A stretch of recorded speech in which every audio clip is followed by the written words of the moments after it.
গণ অভ্যুত্থানের সময় জাতীয় নাগরিক পার্টির নেতা হাসনাত আবদুল্লাহ ও সার্জিস আলম আওয়ামী লীগের এজেন্ট হয়ে কাজ করছিল বলে দাবি করেছেন প্রধানমন্ত্রীর রাজনৈতিক সহকারী মোহাম্মদ রাশেদ খান। মঙ্গলবার ২৮ জুলাই নিজের ভেরিফাইড ফেসবুক অ্যাকাউন্টে দেওয়া এক পোস্টে তিনি এমন দাবি করেন।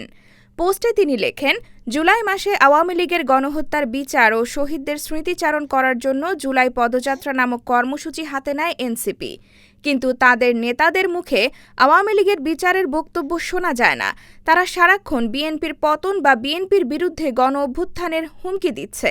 এর মূল রহস্য মাননীয় এমপি হান্নান মাসুদ স্যারের অডিও ফাঁসের মধ্য দিয়ে বুঝতে পারলাম। আমরা যদি ঢুকে যাই তাহলে পরে এই সার্জি যারা আন্দোলনের পক্ষে মেরে দিবে বানাচ্ছে, ওরা তো বুঝেন আমাদের ঢুকানোর ইয়েতে আছে, তো নিয়ে গেছে। হান্নান মাসুদ স্যারের বক্তব্য মতে গণ অভ্যুত্থানের সময় হাসনাত সার্জিস আওয়ামী লীগের এজেন্ট হয়ে কাজ করছিল। আচ্ছা বলেন তো, যারা ওই সময় আওয়ামী লীগকে বাঁচানোর চেষ্টা করেছিল তারা কি এখন রাষ্ট্র পুনর্গঠনে বিএনপি সরকারকে সহযোগিতা করবে? শোনেন, মূল কথা বলি। নাহিদ ইসলাম ১ নম্বর সমন্বয়ক আর আসিফ মাহমুদ ৪ নং সমন্বয়ক থেকেও ছাত্র উপদেষ্টা হয়।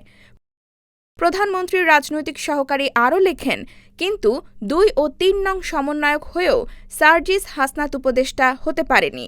এর উত্তর আমি ৭ আগস্ট রাতে পেয়েছিলাম।